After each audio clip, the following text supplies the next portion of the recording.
this is an iHeart podcast. Guaranteed human. With the all-new Audi Q3, the answer is always yes. Yes to adventure. Yes to escape. Yes to right now. The all-new Audi Q3, made for the yes life. Winter is in full swing, and Aleve is here to keep you moving. When the cold weather sets in, everyday aches and pains can linger, but Aleve has got your back. With up to 12 hours of body pain relief per dose, Aleve keeps you going with long-lasting body pain relief to get you through whatever the season brings. Chilly days or cozy nights, Aleve gives you that long-lasting body pain relief you can count on this winter. Try Aleve. Use as directed for minor aches and pains.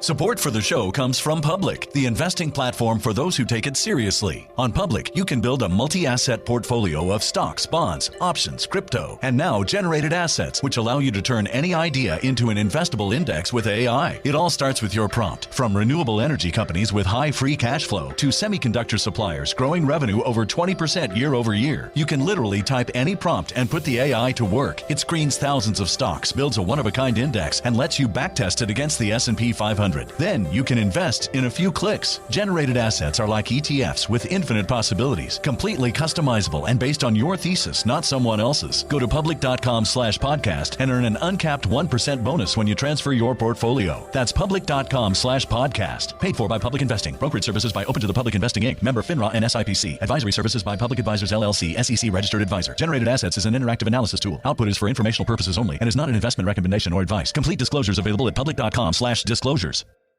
Tired of spills and stains on your sofa? Wash away your worries with Anabay.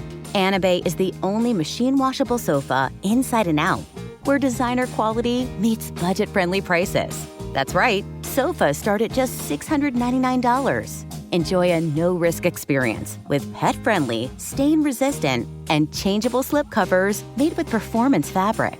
Experience cloud-like comfort with high-resilience foam that's hypoallergenic and never needs fluffing. The sturdy steel frame ensures longevity, and the modular pieces can be rearranged anytime.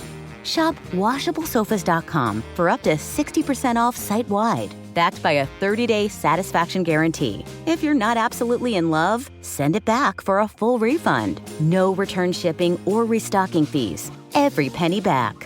Upgrade now at WashableSofas.com. Offers are subject to change, and certain restrictions may apply.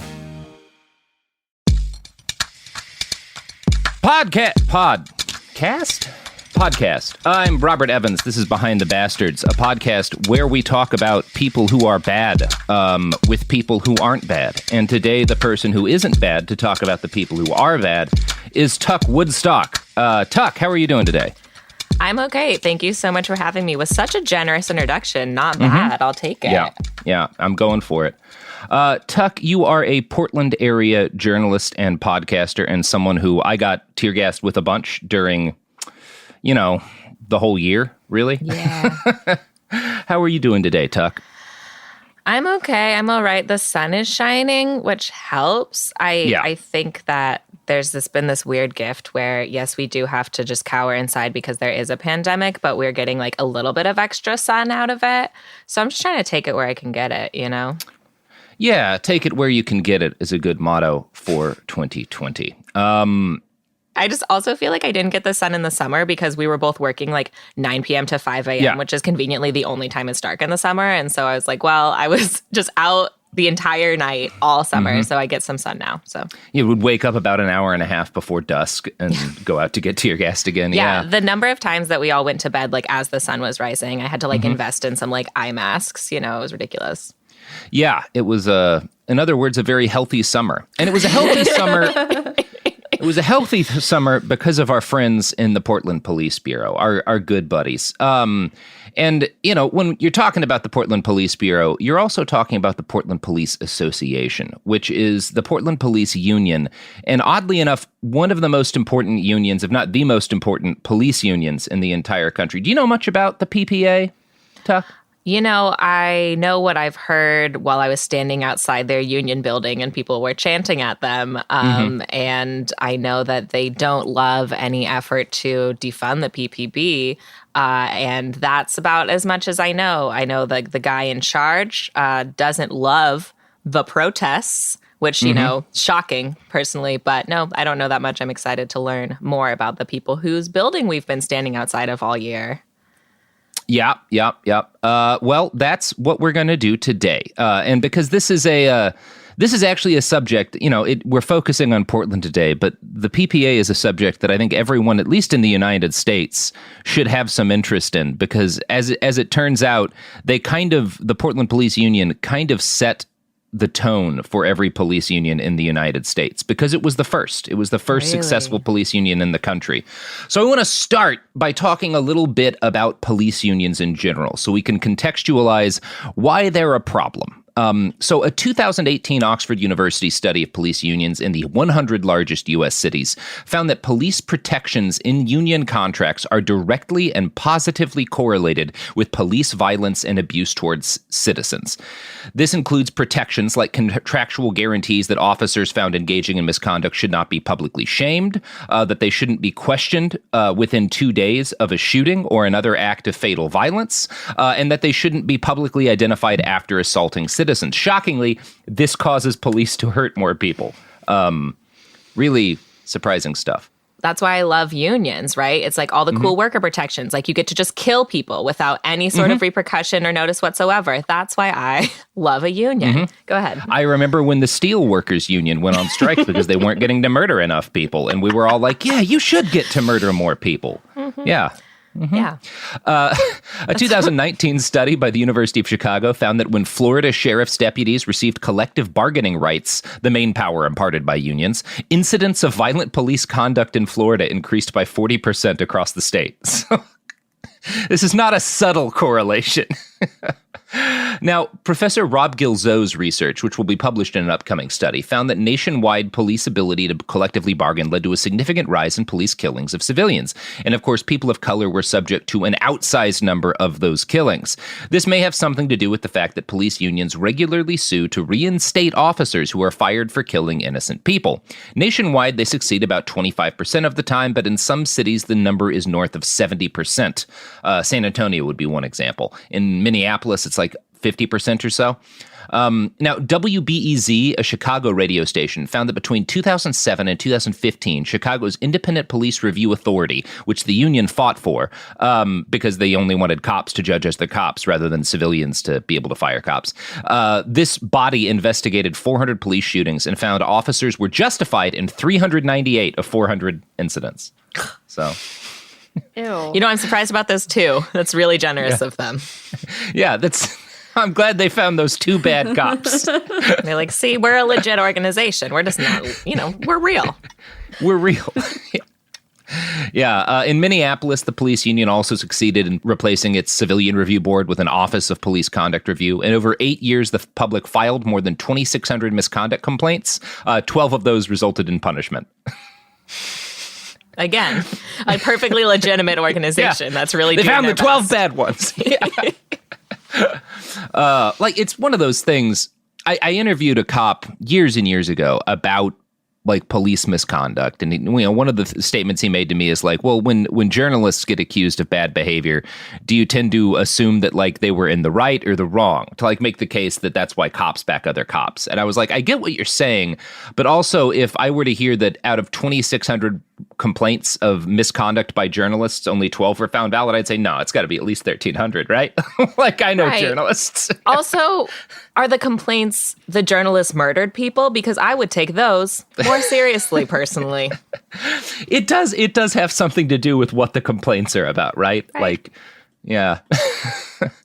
So, yeah, that's just a little bit about unions, because today, again, we're going to be talking about the union that started it all, because every statistic I've just cited here, and all the murders and beatings that those statistics represent, all the crimes against actual human beings, can be tied in some ways back to a single specific police union, the Portland Police Association. Now, the Portland police were not always unionized, but they were always kind of shit.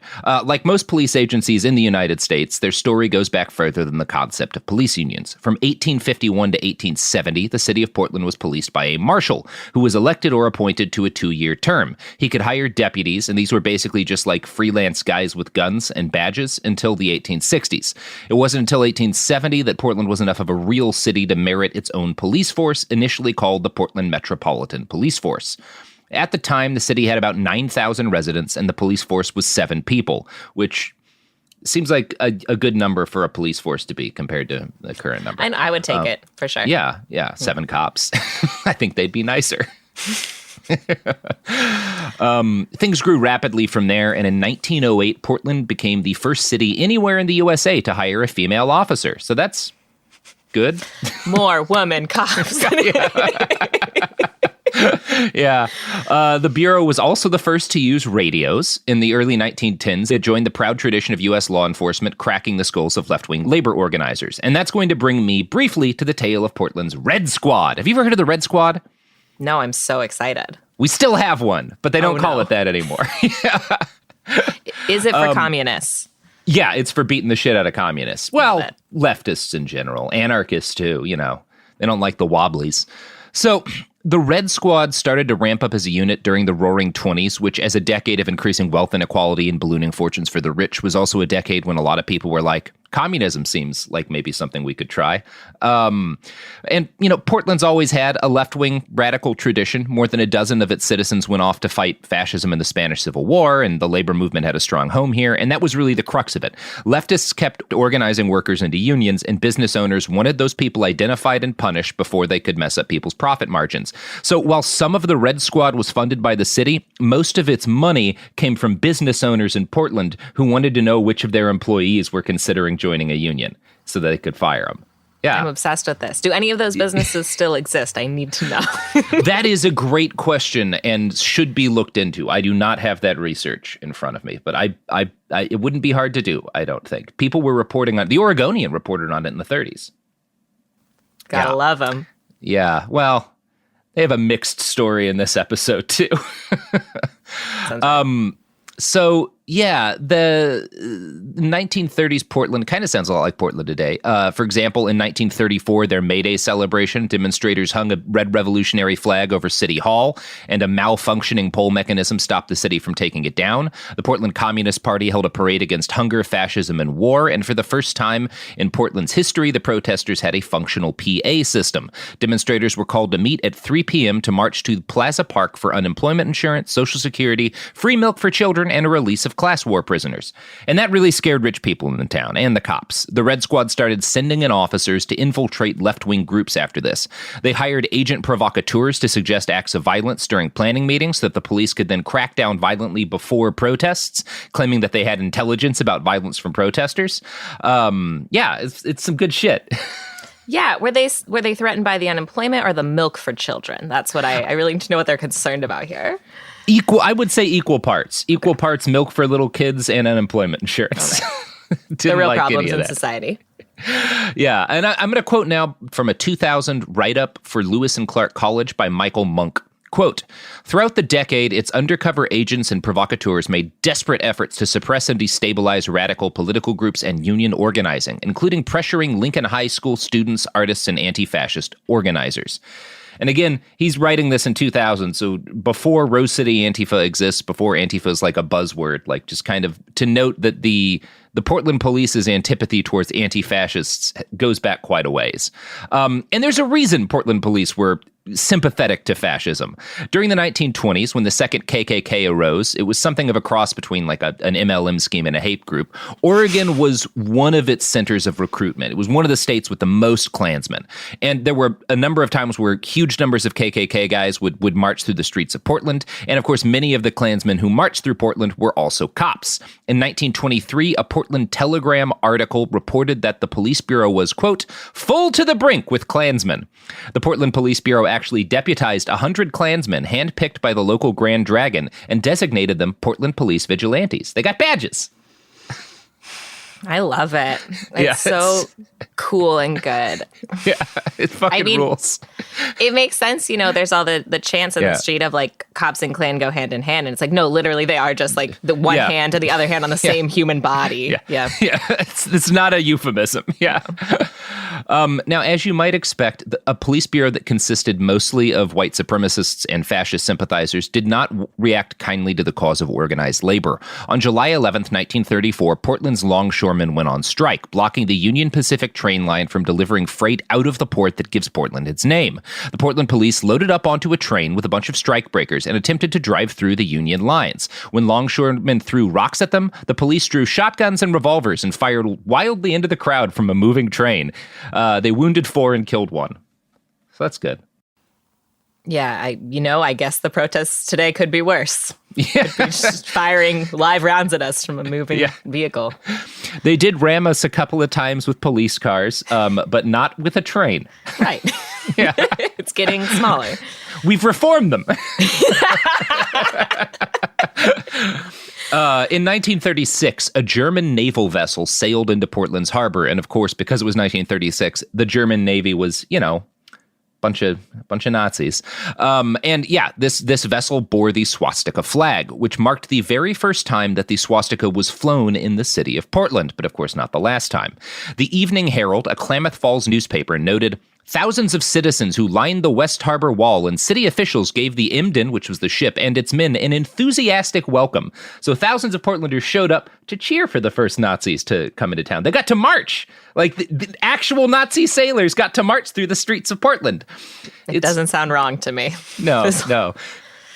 Now, those literal Nazis were, of course, protected by the police, and they were opposed by a small number of brave anti-fascist demonstrators. 11 of them were arrested, quote, on a charge of parading banners without permits by members of the Red Squad. Yeah, that's good This shit, is right? the danger. The Nazis are here. I mean, honestly, this sounds exactly like what would happen today. Like, it is not different. No, it's not at all. Like, Nazis continue to march in town, and the police continue to arrest the people who show up to oppose them. It's the same. It's the same. It's great. These Nazis had a boat, which I guess is a change. I think there's like the Trump boat things that were sinking the other boat. Do you know what I'm talking about? Yeah. That was in like a... Yeah. Yeah. It's not the same, but I feel like it's like a similar energy. If we could kind of combine those two things together, I think the sinking boat was one of my favorite things to see on Twitter all year. It's just like... No, the sinking Trump boat. Because there were a lot of like Trump vessels that sunk non-Trump vessels just trying to have a good time. That I don't like as much. No. Yeah. it's all great. So go ahead. The anti-fascists who protested, again, actual Nazis marching through the streets of Portland, carried banners denouncing Hitler and demanding that the U.S. send no athletes to the Berlin Olympics. Nobody listened to them. And again, 11 of them were arrested. The newspaper notes that 3 of them were Reed College students. So congratulations, Reed. You had a strong reaction to that, Tuck. Yeah, I know a lot of people from Reed College, and it just tracks. Their what is their slogan? Their slogan is like communism, anarchy, free love. What is it? It's something like that. It's really powerful. Good for them. Well, I'm proud of Reed College. The newspaper also notes that 5 of them were women, which it says something about the times, I guess, that was a worthwhile statement to make. Yeah. And I think before we move on, I want to read the names of the arrested people because I think it's probably good to remember that while thousands of Portlanders showed up to be like, yay, Nazis, 11 people were like, fuck you guys. And those people ruled. John Hammond, Robert Lewis, William Wood, Esther Layton, who was the secretary of the American League Against the War and Fascism, Mary Gould of the International Labor Defense League, Seth Nordling, Earl Stewart, Frank Weber, Mrs. Violet Olson, and Mrs. Lavina Hinnett and Lillian Foster. So good on all of them. All right, I did some research while you read that list because I too am a journalist, and I just want to read to you. An unofficial motto of Reed is communism, atheism, free love, and can be found in the Reed College bookstore. It was a label that the Reed community claimed from critics during the 1920s. So, here we are. Hell yeah, this period. Good on you, Reed.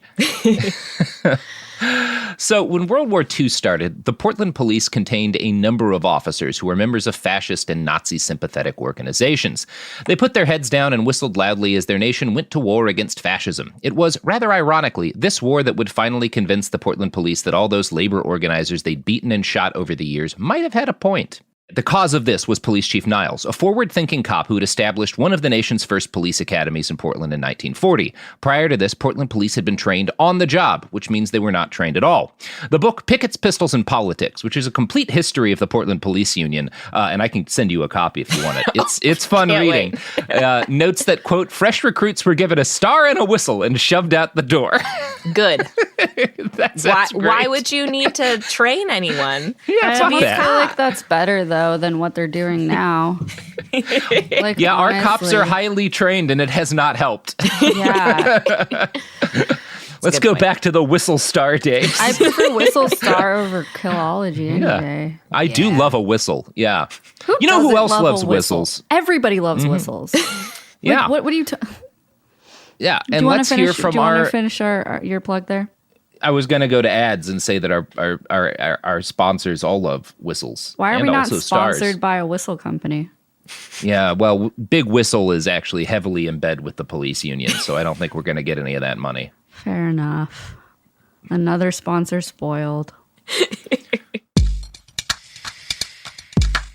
Winter is in full swing, and Aleve is here to keep you moving. When the cold weather sets in, everyday aches and pains can linger, but Aleve has got your back. With up to 12 hours of body pain relief per dose, Aleve keeps you going with long-lasting body pain relief to get you through whatever the season brings. Chilly days or cozy nights, Aleve gives you that long-lasting body pain relief you can count on this winter. Try Aleve. Use as directed for minor aches and pains. Picture this. A curve in the road, a change in plans. Well, what do you say? With the all-new Audi Q3, the answer's always yes. Yes to adventure. Yes to escape. Yes to performance. Yes to comfort. Yes to right now. Because saying yes without hesitation, that's real luxury. The all-new Audi Q3, made for the yes life. This is Chelsea Handler from Dear Chelsea, and now a vital break from our sponsor, Vital Proteins. You know the blue tub you've probably seen everywhere? That's Vital Proteins collagen peptides. Now, why use them? Because they're the experts, the #1 collagen brand in the U.S. I'm talking about ingredients backed by science and shown to be effective. When we hit age 30, our bodies naturally produce less collagen, and collagen has a lot of benefits, a lot. Collagen peptides are a simple wellness supplement that supports healthy hair, skin, nails, bones, and joints. And it's easy to use. Add a serving to whatever you're already drinking, morning coffee, afternoon tea, daily smoothie. I add it to my yogurt every morning, whatever you're into. I like the chocolate flavor because it's so easy to add to my yogurt and it actually tastes good. I do a lot to focus on my health, and this is one thing I think helps keep my knees feeling good on the slopes every year. But however you do it, consistency is the key. It's crazy how something so effective is so easy. And right now, you can get 20% off your next order by going to vitalproteins.com and using promo code Chelsea20 at checkout. These statements have not been evaluated by the Food and Drug Administration. This product is not intended to diagnose, treat, cure, or prevent any disease.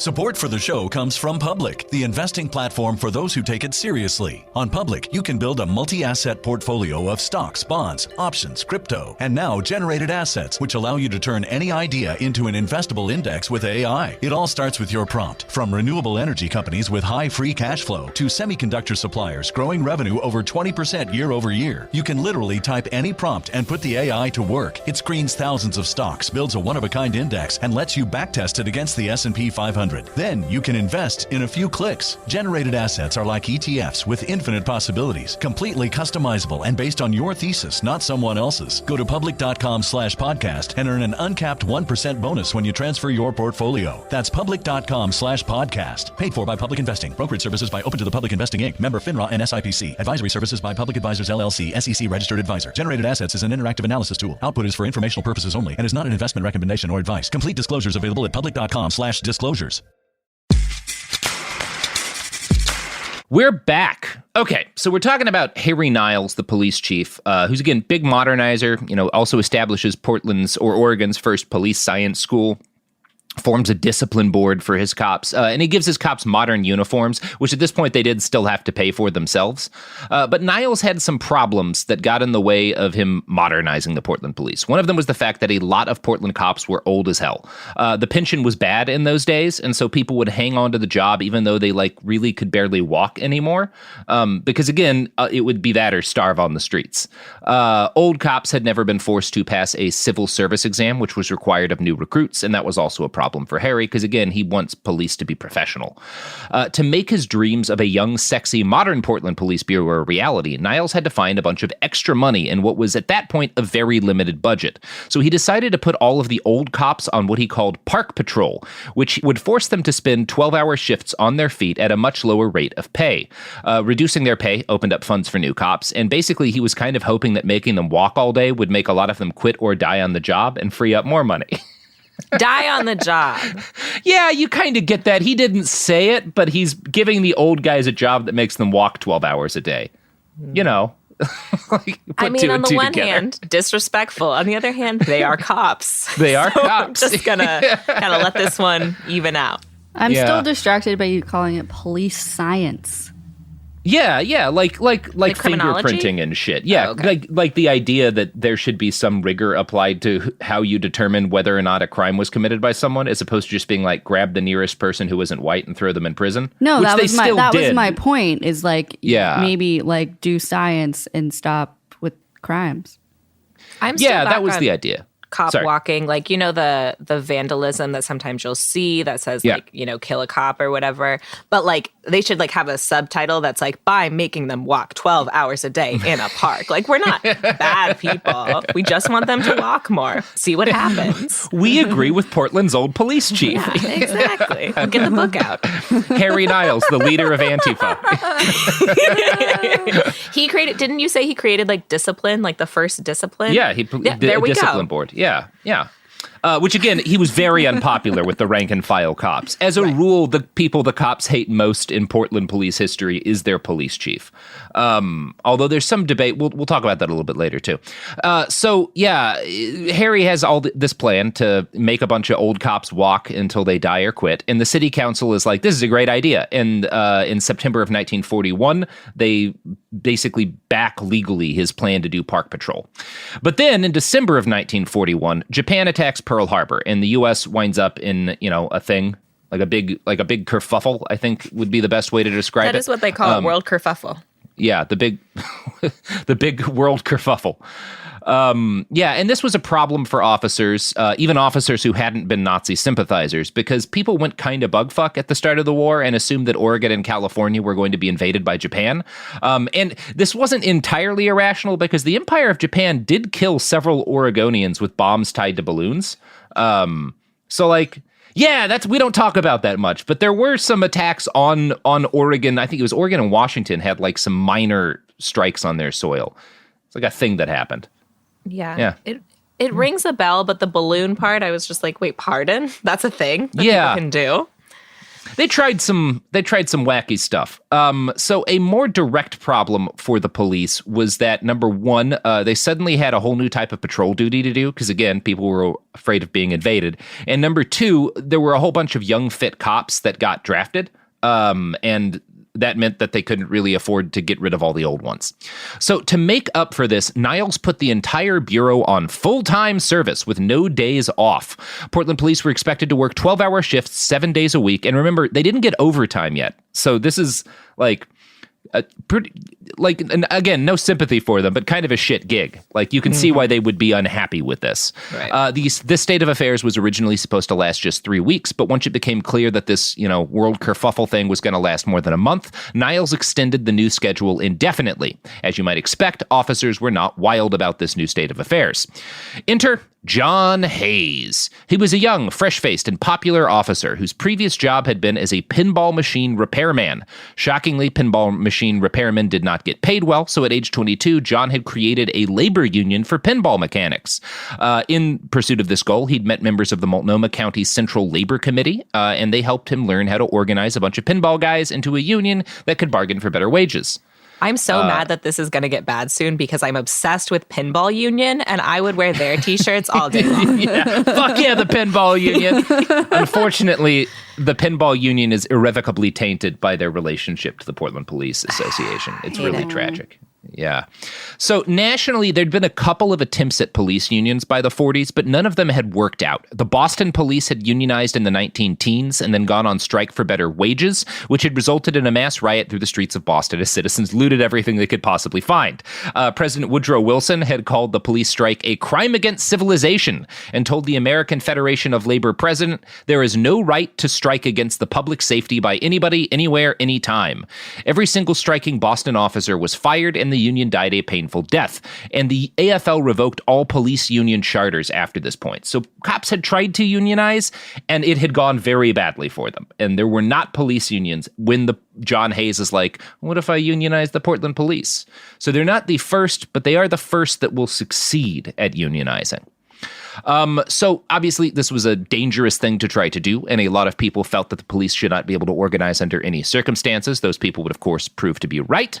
Officer Hayes reached out to AFSCME, the American Federation of State, County, and Municipal Employees, which is the largest trade union for public employees in the company. And he was like, you know that thing that ended really badly last time? What if we do that again? It's good stuff. It's just so interesting to me because I have a friend who helped organize a union for AFSCME in Portland, and there's literally like a no cop AFSCME movement, right, to get rid of and I had no idea, and I don't know if they knew either, that this actually happened like in Portland itself, so I didn't know this until it was actually Alan Kessler, who's a local lawyer, that like informed us of this book, and I did not know the Portland. I just thought they were another cop union, but they are like the cop union. Yep. So that's good. Explain something. Yeah. So AFSCME agreed to back the Portland police as long as they included a clause in their charter that they could never strike under any circumstances. And Hayes said, of course we'll never strike. We would never strike. That'll never happen. I promise the Portland police will never go on strike. And then, AFSCME was like, okay. And they made a deal. And to make a long, boring story short, Hayes gradually succeeded in signing most of his fellow cops up for the union under the chief's nose. The Portland Police Association went public in April of 1942, and the initial reaction was less than positive. The Oregonian on April 16th wrote an editorial about what a bad idea it would be to allow cops to unionize. The editorial writer noted that if police unionized, no matter what, those cops would always be suspected of, quote, greater loyalty to union than to official duty. I just want to congratulate the Oregonian editorial board for getting something right at some point in its long and storied history. It doesn't last long, don't worry. This was the one time. I'm sure they fired that guy immediately. Public suspicion was not enough to stop the Portland Police Association from getting off the ground. On April 28th, 1942, the PPA held its first official meeting and voted for its first president. Now, Hayes, as the founder of the union, had acted as interim president during this early period, but his fellow officers felt that he was too young and inexperienced to represent them at the negotiating table. Instead, they picked a literal Nazi. Oh, great. They're like, let's do ageism and fascism all in one. Did the Nazis have a union? Because if not, I guess it could have been worse.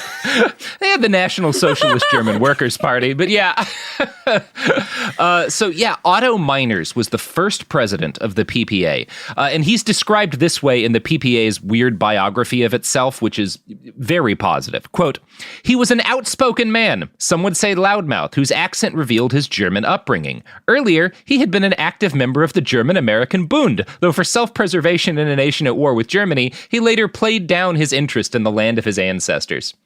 Now that's fun to me, because they say that, he was a German man and he was a member of the Bund because he was interested in his German ancestry. That's not what the German-American Bund was. The German-American Bund was a literal Nazi organization in the United States that was funded by the Nazi Party in Germany. The Bund waved swastika banners at mass rallies. They gave the fascist salute en masse to giant portraits of Hitler. Their initial funding, again, came from the Nazi government. Fritz Kuhn, the leader of the Bund, summed up the group's ideology in a speech he gave at Madison Square Garden in 1939. If you ask what we are actively fighting for under our charter, first, a socially just, white, Gentile-ruled United States. Second, Gentile-controlled labor unions, free from Jewish Moscow-directed dominance. So, this is what just making faces at you doesn't work for podcasting, but I'm just like,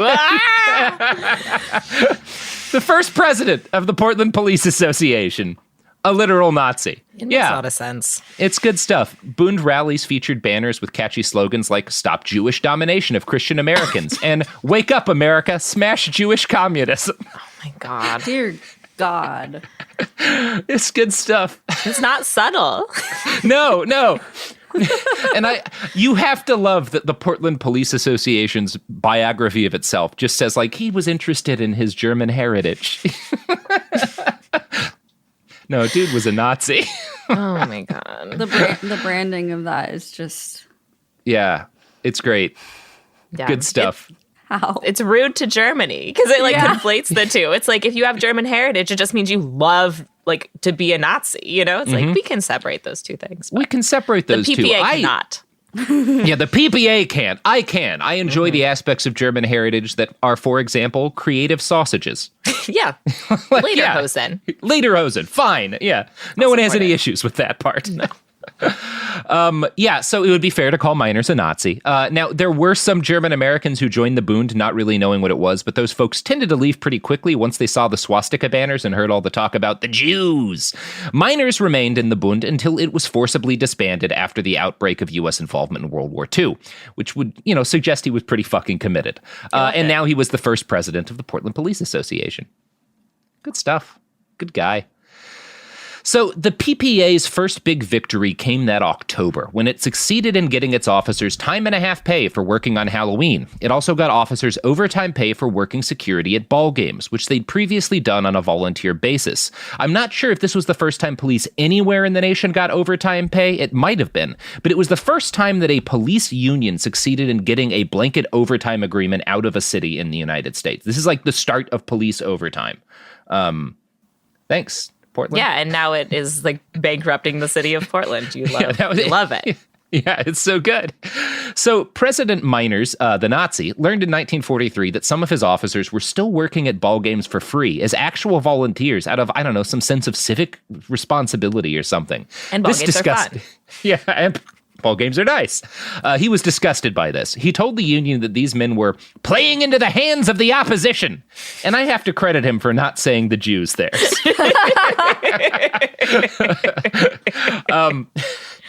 He actually read the badge numbers of these men aloud to the union so that people would know who were the traitors within their midst. Which they get really mad at us when we read their badge numbers. But that's a great point. Nobody's allowed to read bad numbers anymore. Yeah. It was kind of a dick move from the president of the union. But, in fairness to him, 1943 was kind of a rough year for Nazis. So maybe Miners was just in a mood. Now, at this time, the police were not the only force providing law and order type services to the city of Portland. There was also the Veterans Guard and Patrol. Now, this was a group of World War I vets who had formed to defend their homeland while younger men fought fascism abroad. 3,500 of these guys worked for free, protecting their neighborhoods and guarding their community with skills honed in deadly battle. Now, some people might consider this kind of a win-win because it didn't cost anyone anything, and these guys clearly knew what they were doing. I'm sure they were as racist as everyone else back then, but I haven't heard anything that would suggest they were worse than the police, and they were probably, broadly speaking, more competent. But Miners hated this because, again, the Veterans Guard were not getting paid, and he was all about getting more money for cops. As Pickett's Pistols and Politics notes, in the view of the police union, the Veteran Guard and Patrol simply made it more difficult for professional police to get their demands met by the city. After all, many police services were being performed for free by these patriotic veterans. We got to shut that shit down. Now, the police union succeeded in pushing down any attempt to form like a civic safety patrol not made up of a tiny cadre of unaccountable men paid increasingly vast sums of money to do violence. That task accomplished, in 1945, Miners set himself to the job of fighting another scourge to civic order: Hollywood. See, the end of World War II was the start of a gangster revolution in Hollywood films. The gangster era of the 20s and 30s was distant enough that people could make good movies about it now, and police around the country were horrified to see their mortal enemies turned into heroes on the silver screen. Now, at this point, unionization was still very rare for police officers. It was not just Portland, but they were one of the few. So the cause of opposing gangster movies on behalf of lawmen everywhere fell upon the Portland Police Association. The Portland Police publicized the release of a resolution stating that the United States and foreign nations were, quote, to be flooded with a series of gangster motion pictures. Now, the PPA was concerned with the influence of such pictures on the impressionable adolescent mind and argued that Hollywood producers, and again, gotta credit Miners for not just saying Jews there, were responsible for any harms that this caused. Such films can be motivated only by greed and can feel no concern for the welfare of our country or its youth. Wait, I'm obsessed with them being like, this is motivated by greed, when like they are the ones that are like, everyone has to get paid all the time. Yeah. No volunteering at the baseball game. Yeah. It is funny that he accuses them of being greedy. Yeah. Mm-hmm. Now, I don't want to lean too much on the Nazi stuff, but it is telling that one of the things this literal Nazi president of the PPA makes one of his first priorities is to attack Hollywood producers. Little bit of a tell. Anyway, the resolution concluded by proposing an investigation of Hollywood producers by the House Un-American Activities Committee, which absolutely did happen and culminated in the Second Red Square. Now, a lot went into that. I'm not going to give the PPA credit for all of it, but they were a force in sparking the Second Red Scare. You know, that's cool. Okay, it is scary. The first time you said square, I'm like, the red square, the red. Okay, cool. No, that's just like a communist who wears a suit. Well, anyway, good job, PPA, for doing the red scare. Yeah, thanks, guys. Thanks for starting the ball rolling on ruining the lives of people in Hollywood who happen to think that socialism might be a good idea. Mm-hmm. Yeah. Ahead of the curve. Trailblazers.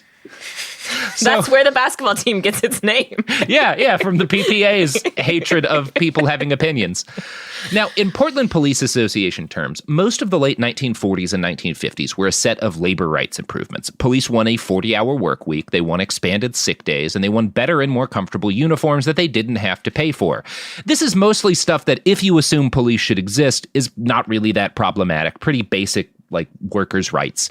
The PPA pooled its bargaining power with the firefighters union to get a proper pension system set up. And actually, the firefighters were critical in allowing the PPA to survive, because in the early days, again, there was a lot of resistance and they weren't recognized for years by the city of Portland itself. It was the firefighters who first gave them legitimacy by saying like, hey, we will bargain with you, and that way they'll have to deal with you because they have to deal with firefighters. The PPA's biography says something about this that I think is very telling. Quote, the thinking was that the firefighters had a better chance of winning the voters' favor. They were, after all, the good guys in the public's view, the ones who saved people instead of bossing them around. Wow. It's fun that cops recognize that. Yes, we do like firefighters better than you. Yeah. Because their only job is to save people. Yeah, they're actually helping people. Yeah. Well. Their job is undebatably necessary, whereas you are cops. So, there was initially consensus among union leadership that the PPA should not donate to directly or back directly political candidates, that it would be wrong for them to get political. Getting involved in partisan politics would be unseemly for a group of men and women who were supposed to be civil servants protecting all citizens. This would last until the 70s, but we'll talk about that story a little bit later. For right now, we need to turn away from Pickett's Pistols and Politics, which has been the source for everything but the stuff about the Red Squad and the Bund, and turn to a slightly better source. Because shockingly, for a book written at the behest of a police union, Pickett's Pistols and Politics says almost nothing about race relations in Portland or police behavior towards black Portlanders. It does occasionally mention that like civil rights groups had problems with Portland police, but it'll make statements like black activists believe that police showed a racial bias, and that's kind of the most that you'll get out of the book. So for this next bit of the episode, I'm going to turn to a dissertation written by Catherine Nelson at Portland State University. Its title is On the Murder of Ricky Johnson, the Portland Police Bureau, Deadly Force, and the Struggle for Civil Rights in Oregon. And it's a really good read. I would recommend it above the Union's propaganda book. Although they both have some interesting stuff in them.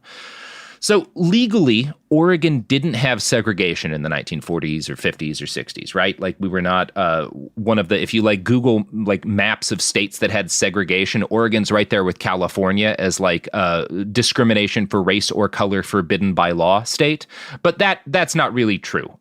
That's just like there wasn't legal segregation. It did absolutely happen. As historian Elizabeth McLagan notes, Black people in Portland were regularly refused admission to restaurants, theaters, and hotels. Medical care was difficult to obtain. Unions barred Blacks from membership. Employment practices confined them to certain jobs, and integrated housing was resisted. According to a longtime Black resident, Oregon was a Klan state, a hellhole. Not nice, I think is a good way to sum that up. Henry Stevenson was a Black World War II veteran who moved to Portland in 1960. Here's how he described his experience. Living in Portland at that time was almost like living in Alabama. Black folks had it rough. The system, especially the police, had a whole lot of feet on Black people's necks. It was nothing for a cop to just shoot a brother. When this did happen, there was no consequences. The cops weren't afraid of being reprimanded in any way. Well, that hasn't changed. No, not really. The Portland police did have a disciplinary board, but officer reprimands were complaint-driven, and the Portland police didn't listen to complaints if they weren't made by white people. The traditionally Black neighborhood of Albina received way more policing than any other neighborhood in the city, and again, that hasn't really changed. No, I'm here right now, and I can tell you it has not changed. Yay. This is a bad time to go into an ad break. It's like, you're really going to choose now? This is what you're choosing? I'm not even going to. Don't even try it. Here's ads. Capitalism. Yay. Winter is in full swing, and Aleve is here to keep you moving. When the cold weather sets in, everyday aches and pains can linger, but Aleve has got your back. With up to 12 hours of body pain relief per dose, Aleve keeps you going with long-lasting body pain relief to get you through whatever the season brings. Chilly days or cozy nights, Aleve gives you that long-lasting body pain relief you can count on this winter. Try Aleve. Use as directed for minor aches and pains. Picture this. A curve in the road, a change in plans. Well, what do you say? With the all-new Audi Q3, the answer's always yes. Yes to adventure. Yes to escape. Yes to performance. Yes to comfort. Yes to right now. Because saying yes without hesitation, that's real luxury. The all-new Audi Q3, made for the yes life. This is Chelsea Handler from Dear Chelsea, and now a vital break from our sponsor, Vital Proteins. You know the blue tub you've probably seen everywhere? That's Vital Proteins collagen peptides. Now, why use them? Because they're the experts, the #1 collagen brand in the U.S. I'm talking about ingredients backed by science and shown to be effective. When we hit age 30, our bodies naturally produce less collagen, and collagen has a lot of benefits, a lot. Collagen peptides are a simple wellness supplement that supports healthy hair, skin, nails, bones, and joints. And it's easy to use. Add a serving to whatever you're already drinking, morning coffee, afternoon tea, daily smoothie. I add it to my yogurt every morning, whatever you're into. I like the chocolate flavor because it's so easy to add to my yogurt and it actually tastes good. I do a lot to focus on my health, and this is one thing I think helps keep my knees feeling good on the slopes every year. But however you do it, consistency is the key. It's crazy how something so effective is so easy. And right now, you can get 20% off your next order by going to vitalproteins.com and using promo code Chelsea20 at checkout. These statements have not been evaluated by the Food and Drug Administration. This product is not intended to diagnose, treat, cure, or prevent any disease. Support for the show comes from Public, the investing platform for those who take it seriously. On Public, you can build a multi-asset portfolio of stocks, bonds, options, crypto, and now generated assets, which allow you to turn any idea into an investable index with AI. It all starts with your prompt. From renewable energy companies with high free cash flow to semiconductor suppliers growing revenue over 20% year over year, you can literally type any prompt and put the AI to work. It screens thousands of stocks, builds a one-of-a-kind index, and lets you backtest it against the S&P 500. Then you can invest in a few clicks. Generated assets are like ETFs with infinite possibilities, completely customizable and based on your thesis, not someone else's. Go to public.com/podcast and earn an uncapped 1% bonus when you transfer your portfolio. That's public.com/podcast. Paid for by Public Investing. Brokerage services by Open to the Public Investing Inc. Member FINRA and SIPC. Advisory services by Public Advisors LLC, SEC registered advisor. Generated assets is an interactive analysis tool. Output is for informational purposes only and is not an investment recommendation or advice. Complete disclosures available at public.com/disclosures. We've returned. Portland police, pretty bad on race relations and such. Lee Anderson, a black Portlander, commented in 1925 that we are surrounded by a prejudice that you do not find in our neighboring states. 45 years later, in 1967, a young black man commented to a local newspaper, "Where else but Albina do cops hang around streets and parks all day like plantation overseers?" Which is a pretty strong statement. Yep. In her dissertation for PSU, Catherine Nelson cites sociologist Robert Staples, who studied the Portland Police Bureau and noted that throughout its history, it had acted as a, quote, colonial force that acted as agents to enforce the status quo and protect the property of the colonizers who live outside black communities. Hell yeah. Yeah. Yep. Not hell yeah that it's good. It's just like a well-phrased statement. Yes. Hell yeah for the accuracy, not for... colonialism. Yeah, not hell yeah to colonialism. The Bureau, quote, the Bureau focused their efforts, and this is from Kathleen's paper, the Bureau focused their efforts on protecting property, largely owned by whites, within the black community and serving the white community while providing few benefits and little protection to Portland's black community. The PPB rarely protected the rights of Portland's black citizens, yet they routinely tolerated vigilantism, union protection, organized crime, and police brutality within the Bureau. Now, this is another thing that the PPA's book tends to leave out. It does note a few occasions in which the police looked the other way while unions that were allied with committed crimes, but it does not go into detail about how extensive this relationship was. So we're going to go into detail about some of that stuff. Right. It's bad stuff. But first, we're going to go into detail about something else. In 1945, a black man named Irvin Jones was shot through the window of his house by a Portland police officer who assumed the victim was someone he had a warrant for. The fact that he suspected someone might have a warrant out and then immediately opened fire should tell you something about the Bureau's use of force procedures during this time. A coroner's inquest was held, and the jury decided that officers involved were not guilty and no one was charged. Again, we're going to talk about this happening a lot. This is kind of at least the first case of this I was able to find. Now, throughout the 1940s, Portland's black community increased from 2,000 to more than 22,000 people. And this, again, happened right around the same time, the 1940s, that the PPB created the U.S.'s first successful police union. So as Portland's black population increased, Portland's police force got more protections and became basically immune to being criticized by, or at least to being punished by the city government. During the 1950s, African Americans in Portland achieved a number of civil rights victories, including the Public Accommodation Act of 1953, which legalized public discrimination.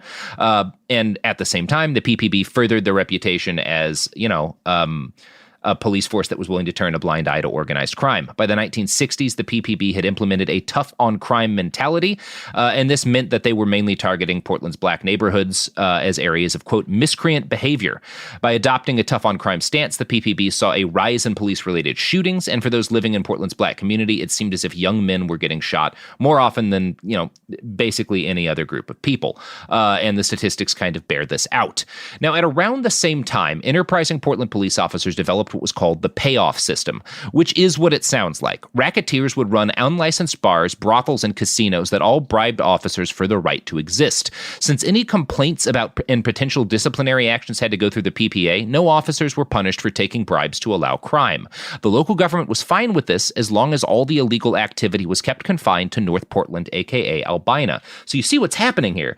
The Portland police are allowing criminals and gangs and whatnot, often organized by the Teamsters, which is a union that supported them, and they supported the Teamsters running criminal rackets, as long as those criminal enterprises were run in Albina. And at the same time, they were increasing their patrols of Albina and justifying it by saying, this is where all the crime happens. Yeah. It's pretty dark when you look at it like that. Don't worry, they put salt and straws in Albina now, so it's all gentrified. Hey, that's good. Thank God.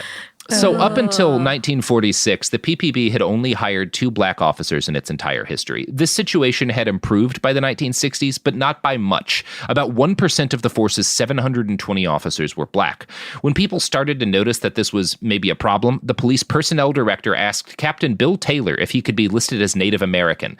Taylor had a small fraction of indigenous ancestry, although he did not identify as indigenous. Still, the PPB made the change to his identity in the paperwork and started bragging that Portland had hired its first Native American police captain. Yes, this is literally like textbook pretendianism. Like it's like just exactly what every indigenous person is talking about when they talk about pretendians. Nauseating. It's great. So the whole situation did eventually get bad enough that the Federal Bureau of Investigation looked into the PPB, and the publicized nature of this whole case gave Portland a reputation as a city of vice and sin. The men of the PPA generally viewed their police chief and appointee as the enemy of their ability to milk as much money out of the job as possible. Charles Prey was the chief from 1949 to 1951, and he had a mandate to clamp down on the outrageous corruption in the Bureau. Unfortunately, he had no influence over the PPA because the chief is not a member of the union, and the PPA was kind of the nexus of police corruption. Prey complained that everybody at the police station seemed to know where gambling was conducted, but that no one would talk to him. It turns out that even cops are too smart to talk to cops. That's so interesting. Just that dynamic of the police chief being like, what if we weren't so bad? And then everyone's at the union hall being like, we're going to go gambling and we won't tell you where it is. Yeah. What if we weren't actual criminals while arresting people? And the union was not cool with that. No. In 1954, Perennial Bastards Pod's side character, the FBI, carried out a massive wiretapping operation on Portland's gambling dens, brothels, and illegal bars, many of which were operated by Teamsters allied with the PPA. Their investigation revealed that, by 1954, both the mayor and the police chief, Jim Purcell, were actively protecting criminal enterprises. Purcell was indicted for incompetence and criminal behavior. A grand jury was convened, and from August 1956 to September of 1957, more than 115 indictments were issued against Portland police officers. Wow. It's good stuff. Wait, for what? For, operating illegal gambling dens and brothels. There was 115 of those doing? Wow, okay. Yeah, at least 115 officers that were implicated in that sort of behavior. How many officers did they have? Last time I heard there were 7. It's like a couple hundred. That's such a high percentage. That's a lot so wild. Well, and the way that the text makes it seem, basically everyone was on the take to one extent or another. These were just the ones that the FBI was not going to indict the entire police bureau. They had to pick the most egregious examples. And this is the last time the FBI will be the good guys in this story, because it turns out they were fine. We'll get to that. By the 1960s, Portland's black population had decreased to just 15,000. Remember, they hit their height at about 22,000 people in the 1940s, right? So all of this, both the police directly encouraging crime in the black neighborhood and also the police massively increasing patrols in Albina, led to about a 7,000 person decrease in the black population of Portland. 80% of whom lived in Albina, which was about 2.5 square miles at that point in time. In 1968, Kenneth Gervais released a study on the Portland Police Bureau. He interviewed a number of Portland police officers during this time and found that they believed political radicals, professional criminals, Negroes, and civil rights groups all ought to be subjected to intense police surveillance. Interesting, the groups that he classifies as basically the same. Yeah. The Red Squad morphed into the Intelligence Unit, which mostly spied on black activists like the city's nascent Black Panthers chapter. And I'm going to quote from Catherine Nelson here. The intelligence unit spied on black activists and used the gathered information to spread rumors that were meant to spark opposition from the community. Police often used irrelevant information to support their charges, and many of the targets were previous victims of police brutality. Police perpetuated a false image of what black activists and citizens were advocating for by painting them as anti-government radicals or communists. The greater community often aided in this surveillance work and would report seemingly innocent behavior as potentially malicious activist work. It's all different now.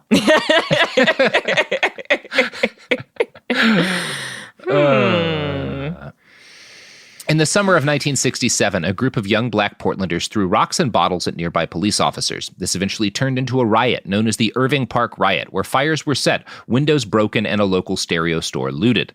Not one specific instance initiated the Irving Park Riot. Instead, black citizens felt frustrated with unsolicited police presence in Albina.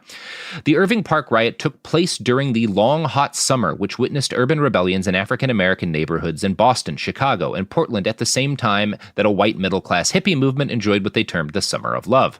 Often these riots had no instigating factor, which left police and city officials puzzled. In Milwaukee's black community, heavy police surveillance of a school program caused the youth to riot. Milwaukee Police Chief John Paulson claimed that a hardcore group of young hoodlums was to blame. Again, very different. We're talking about the Milwaukee that's a suburb of Portland. That's what I was going to ask, yeah. Wisconsin, yeah.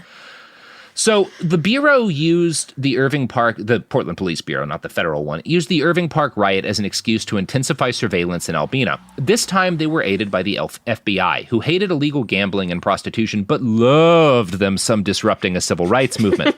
Now,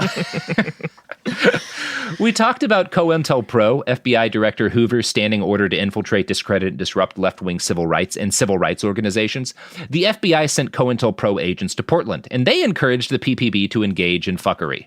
One sabotage effort involved FBI agents subtly threatening local doctors to stop them from volunteering their time at the Portland Black Panthers Free Health Clinic. It's just that kind of shit where I'm like, how do you do that? And you're like, I am the good guy in this scenario, preventing healthcare. This is going to be so popular in the future. Go home to your wife. What did she do today? Threaten some doctors. Feeling great. They were going to help some poor children. Not anymore, they're not. Not after the Bureau got on the case. Just imagining Joe Friday threatening a doctor. It's so. The FBI COINTELPRO unit also got the PPB to lie about black nationalists who were police informants, like pretending people. They actually would set up meetings with people who were police informants and black nationalist leaders so that they could then discredit them within the community as police informants. At one point, they even put out fake information about anti-Semitism from Portland's black nationalists to lower their support from the Jewish community, who was otherwise very supportive of their causes. Right. Good stuff. While the FBI was forced to disband their COINTELPRO teams after 1971, the PPB continued to carry out similar programs in order to harm black liberation organizations. One example of this would be the work of Detective Brown, a leading member of the PPB's Red Squad. Brown also happened to be the American Legion's top Red Hunter, and he successfully badgered the school board into denying civil rights groups the use of high school auditoriums. I mean, again, like, the phrase is civil rights. Anyone who's like, this is objectively bad, rights? No, absolutely not. It's funny you say that, Tuck, because in the 1960s, another study into the Portland Police Bureau noted that 86% of its officers felt that the civil rights movement was moving much too fast. Can't have too many rights. What will we do? We won't have anything to police because people will be allowed to do things. But who will we shoot? Asks the Portland police. Don't worry, they figure it out. The study concluded that, quote, the feeling that the public does not respect the police officer or holds him in contempt will most certainly affect the officer's attitude and behavior towards the citizen. Officers, the report noted, wanted to emphasize to black people that complacent behavior was incredibly important if they wanted to remain safe. Oh my God. I hate this. They didn't have masks back then. Like, they don't have much of a mask now, but they didn't have any at all back then. Right. Oh, my God. I was just thinking about, you were talking about COINTELPRO and like spreading rumors about each other. I'm like, it's so nice that they don't have to do that now because we just have Twitter, you know? Like, they're like, oh, we can just chill. Like, they will just do it to each other. Yeah, they're very, very fun people in general. Yeah, so throughout the 1960s, the PPA grew in influence, not just in Portland, but nationwide. They helped found a national police union, which provided some unity to all the different unions that had been spawned by the success of the PPA. In 1969, the PPA had voted, along with 30 other delegates, that police strikes would remain banned under the National Union Charter. When Joliet, Illinois officers had gone on strike in 1967, AFSCME had revoked their charter, and the PPA had condemned them. But in late 1969, contract negotiations between the PPA and the city of Portland broke down. In 1968, the Portland City Council finally declared the city a public employer and bargaining agent and had voted to allow collective bargaining for city employees.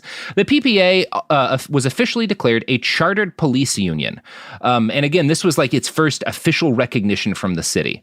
Now, the president at the time was a guy named David Callison, and he wound up becoming the first PPA president to sign a Portland police contract. The PPA sat down to negotiate in the spring of 1968. The city wanted to establish a set of ground rules that all 7 of the unions recognized by the city would have to abide by. The PPA complained about this because they didn't think that the rules that bound everyone else should apply to them. Now, they did have some justification for this, mainly the fact that they had a no-strike clause and other unions were allowed to strike. So if they're not allowed to strike, why should they have to abide by the same conditions as every other union? Now, in the first round of negotiations, the other 6 employee groups, including the firefighters union, agreed to new contracts and signed with the city. The Portland police did not, though. This was considered odd, since traditionally Portland's firefighters and its police officers had drawn the same base pay. Since the firefighters union had backed the police union in establishing it in the first place, there was a sense that both groups ought to stand together.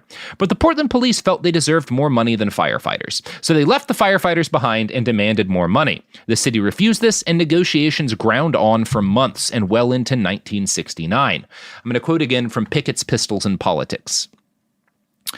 Callison decided to try to break the impasse in a more subtle fashion. He started waging psychological warfare. In this way, Callison managed to scare away at least one member of the city's negotiating team.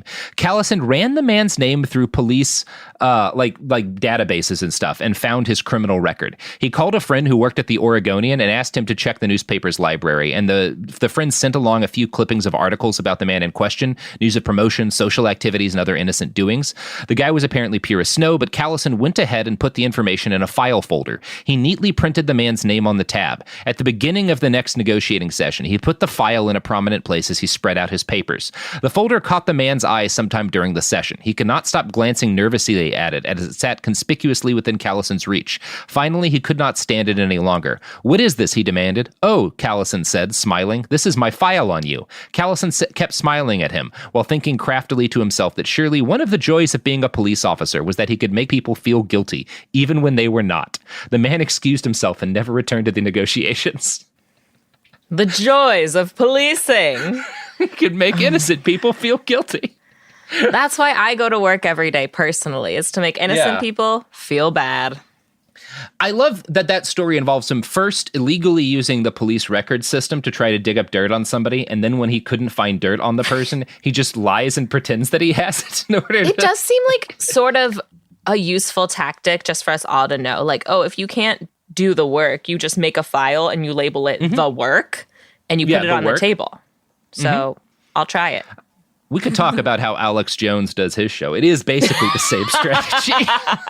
It's true. So despite this psychological warfare, the city wouldn't budge. It became clear to the union that a strike was their only option. The PPA charter expressly banned strikes. They'd condemned the other departments for considering strikes. So basically, previous to this, the PPA had told other departments that you have to have no strike clauses in your union contracts. And they helped to form a national police union, and they forbade members of that union from striking.